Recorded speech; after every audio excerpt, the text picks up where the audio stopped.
आ रहा है, बारकोड का समस्या आ रहा है, पुलिस वाले परेशान कर रहे हैं बार बार। वाराणसी में ईवी ऑटो 3 व्हीलर पर बार कोड लगाने को लेकर के ईवी ऑटो संचालकों के अंदर अब अपने ईएमआई भरने की समस्या उत्पन्न होने लगी है। बताते चले कि बार कोड के माध्यम से ईवी ऑटो संचालकों पर पुलिस अपने रिकॉर्ड को मेंटेन करेगी और इसी के साथ ही वाराणसी में जाम की समस्या को बचाने के लिए भी प्रशासन की ये पहल मानी जा रही है। पूर्व में भी जिला प्रशासन के द्वारा ई रिक्शा पर भी लगाम लगाई जा चुकी है। ईवी ऑटो संचालकों को अब ये भय सताने लगा है कि 4 लाख से भी ज्यादा कीमत वाली ये 3 व्हीलर की ईएमआई अब किस तरह से भरी जाएगी, जबकि ईवी ऑटो खरीदते समय डीलर के द्वारा ये कहा गया था कि ये प्रदूषण मुक्त है और शहर में भी कहीं चला सकेंगे, मगर 1 वर्ष भी ये ऑटो को खरीदने नहीं हुआ और अब ये गाइडलाइन आ गई है। Uttar Pradesh EV auto union से जुड़े संगठन के अध्यक्ष राजेश राजपूत ने बताया है कि लगभग सैकड़ों की संख्या में ईवी ऑटो संचालकों ने सबसे पहले ईवी ऑटो डीलर से जाकर के मुलाकात की और अपनी समस्या को बताया है और इसको लेकर के उन्होंने अपनी बातों को रखा है। नाम बता दीजिए। दिवाकर मिश्रा। क्या समस्या है? ईवी ऑटो संचालक हैं आप? हमारी गाड़ी पांडेपुर से चोलापुर जो है, पांडेपुर से जो है चौका घाट जा रहे थे, तो रास्ते में जो है गाड़ी रुका गया। उसके बारकोड के बहाने जो है गाड़ी पुलिस लाइन लिया गया और गाड़ी को सीज किया गया। उसके बाद रात में 11:30 बजे मोबाइल पे मैसेज आया 5,500 रुपये का गाड़ी। फिर उसके बाद हम लोग गए पुलिस लाइन कचहरी। उसके बाद गाड़ी अभी तक जो है 11 तारीख से लेकर अभी तक गाड़ी छूटा नहीं। ईवी ऑटो जब आप खरीदे तो उसमें बताया गया होगा कि सिटी परमिट वगैरह दिया गया था? कंपनी वाले तो बता के दिए थे कि परमिट सिटी में कहीं भी चल सकते हैं आप। अब क्या समस्या आ रही है? अब समस्या ये आ रहा है, बारकोड का समस्या आ रहा है, पुलिस वाले परेशान कर रहे हैं बार बार। तो बारकोड से समस्या क्या? हम लोग निर्धारित जो जगह दे रहे हैं, कितना दे रहे हैं क्षेत्र? 3 किलोमीटर दे रहे हैं। हम लोग का तो जो है सिटी में दे ही नहीं रहे हैं, हम लोग सिटी के बाहर हैं। सिटी के बाहर वालों को नहीं दे रहे हैं। तो क्या मांग रहे हैं आप? हम लोग तो मांग रहे हैं कि हम लोग को सिटी में मिले तो हम लोग चलेंगे, सिटी में नहीं मिले तो गाड़ी की EMI 13,100 रुपये कहाँ से भर पाएंगे। कितनी गाड़ी दी है आपकी? कितने गाड़ी खरीदे हैं? 2 गाड़ी है हमारे पास। कितने के लिए है? 5.25 लाख की गाड़ी पड़ी है। भूपेंद्र कुमार पटेल नाम है मेरा।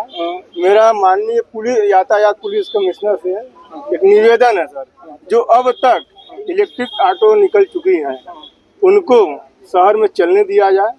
इसके बाद जो भी ऑटो निकलती हैं इलेक्ट्रिक ऑटो उसको कहीं भी चलवाएं। लेकिन अब तक हम लोगों ने जो इतनी महंगी गाड़ियां खरीदी हैं शहर में चलने के नाम से खरीदी हुई हैं, न कि आउट में चलने के लिए। अगर सर आउट में चलेगी तो हम लोग EMI नहीं भर पाएंगे, ना ही अपने परिवार को देख पाएंगे, हम लोग बगैर खाए मर जाएंगे। जी अपना नाम पर बताइए। सर मेरा नाम HP विश्वकर्मा है। अब क्या समस्या आ रही है? सर समस्या हम लोग की यही है कि जैसे हम लोग गाड़ी कंपनी से खरीदे हैं, जिस विधि विधान से कंपनी ने दिया है उस विधि विधान से हम लोग की गाड़ी चलनी चाहिए। बस एक ही समस्या बस। तो EMI वगैरह कैसे भरेंगे? जैसे बारकोड लगाई जा रही है? नहीं सर, तो ये सब नियम जो जैसे कंपनी ने हम लोग को कहा है कि आप लोग ऑलराउंडर चल सकते हैं, तो उस तरीके से हम लोग को ऑलराउंडर ही चलने दिया जाए, ताकि हम जो है कि अपना EMI भी और परिवार खर्चा भी देख सकें। आउटर में चलाने में क्या कोई दिक्कतें आएंगी क्या? आउटर में सर इलेक्ट्रिक गाड़ी पहले से गाड़ियाँ चल रही है। इलेक्ट्रिक गाड़ी उतना सक्सेस नहीं हो पाती है। आउटर में लॉन्ग रूट होता है तो उसमें भाड़ा कम मिलता है। नए रूल्स को लेकर के आपकी रोजी रोटी पे भी असर पड़ रहा है? जी मैम। जी नहीं मैम, रोजी रोटी पे इसलिए असर पड़ रहा है कि जब तक हम लोग सिटी में नहीं आएंगे तब तक हम लोग के पास पैसा नहीं हो पाएगा। आउटर में हम लोग कमा के उतना पैसा इकट्ठा नहीं कर पाएंगे, जबकि आउटर में ग्रीन वाली गाड़ी बहुत चल रही है, ऑटो बहुत चल रही है। वो लोग अपना जो है कि जीविका चला रहे हैं, लेकिन हम लोग को दिया गया है कि आप लोग सिटी में चलाएंगे बिना प्रदूषण के। तो उस तरीके से हम लोग को जो है कि लागू किया जाए फिर से, कि आप लोग जो है कि उस तरीके से चला सके और अपना परिवार का और EMI का वहन कर सकें। जी पहले अपना नाम और परिचय। मैं Rajesh Singh Rajput, Uttar Pradesh EV auto union अध्यक्ष राजेश सिंह। आज क्या समस्या आई है? कहाँ पे सर समस्याएं आ रही हैं कि ये गाड़ियों को QR कोड के दायरे में बांधना चाहते हैं। उसके अंतर्गत इन्होंने बहुत सारी गाड़ियां अवैध तरीके से ईवी ऑटो वालों का ला करके जब्त कर लिया है और उसके हिसाब से हम एजेंसी पे गए थे, जो इसके डीलर हैं, उनसे हमारी बातचीत हुई। उस दौरान उन्होंने ये एक आश्वासन दिया कि नहीं, आपके लिए हम लोग सोच रहे हैं। एक तरीके से एक ढांढस देना हो गया। इसके बाद फिर हम लोग शिखर ओझा सर के यहाँ गए, जो ARTO साहब हैं, उनसे बात किया गया तो उन्होंने बोला कि चिनप्पा सर के यहाँ जाइए और राजेश पांडे जी के यहाँ जाइए, जो यातायात के हेड हैं। फिर मैंने उनके यहाँ आया, हम लोग आए यहाँ पे ज्ञापन देने के लिए, अपना वो करने के लिए कि गाड़ियाँ जो पकड़ रहे हैं और हमको सिटी में चलने दिया जाए, बार बार ये महंगी गाड़ी है, हमको परेशान न किया जाए। और इसके बाद आज के समय पे इस जगह पे कोई भी अधिकारी उपलब्ध नहीं थे, तो वहाँ से हम लोग वापस रिटर्न यहाँ आए। और ये जो संख्या है ये सारे गरीब ईवी ऑटो वालों का है, ये अपना जीविकोपार्जन करने के लिए ये गाड़ी लिए हैं। और इनको ये कह करके ये गाड़ी बेचा गया था कि आपकी गाड़ी 15 साल तक शहर में चलेगी, पूरी तरीके से प्रदूषण मुक्त है, इसमें कोई सिटी परमिट नहीं लगेगा। लेकिन साल भर भी गाड़ी नहीं चल पाई, 3 महीना भी नहीं चल पाई, और अब ये लोग अपने EMI का भुगतान नहीं कर पाएंगे। और ये लोग आत्मदाह के पोजीशन पे आ गए हैं कि अगर इस तरीके से हमारी गाड़ी पकड़ करके और हमको परेशान किया जाएगा, QR कोड के बहाने लाएंगे और इसके बाद एक EV ऑटो चालक को 17, साढ़े 17, 18 हज़ार का चालान पकड़ा देंगे, तो वो या तो हार्ट अटैक करेगा, या तो वो बोल रहे हैं कि भैया एकदम जरूरत से ज़्यादा परेशान है हम, जितना पीड़ित किया जा रहा है, हम आत्महत्या ये शासन का किस तरीके का मंसूबा है?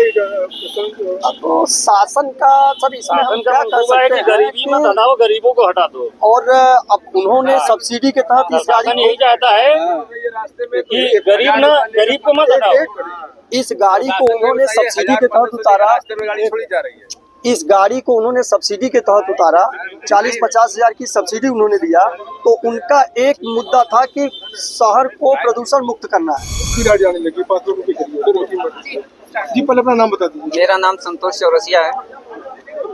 यहाँ पे आज एकत्रित हुए हैं, क्या है? EV ऑटो संचालक हैं? हाँ जी।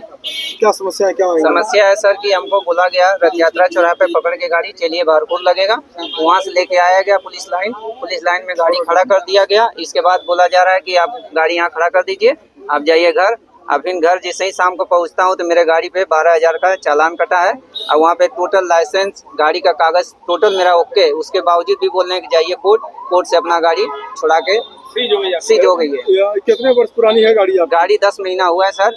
EMI कितने की आती है? EMI 14 हज़ार के आसपास आ रही है। तो ये बारकोड से समस्या क्या आ रही है? बारकोड से समस्या है साहब कि अगर बारकोड लग जाएगा तो ये किस्ती भरेंगे कि घर परिवार चलाया जाएगा हम लोग, कि कैसे चलाएगा, बच्चे को पढ़ाया जाए।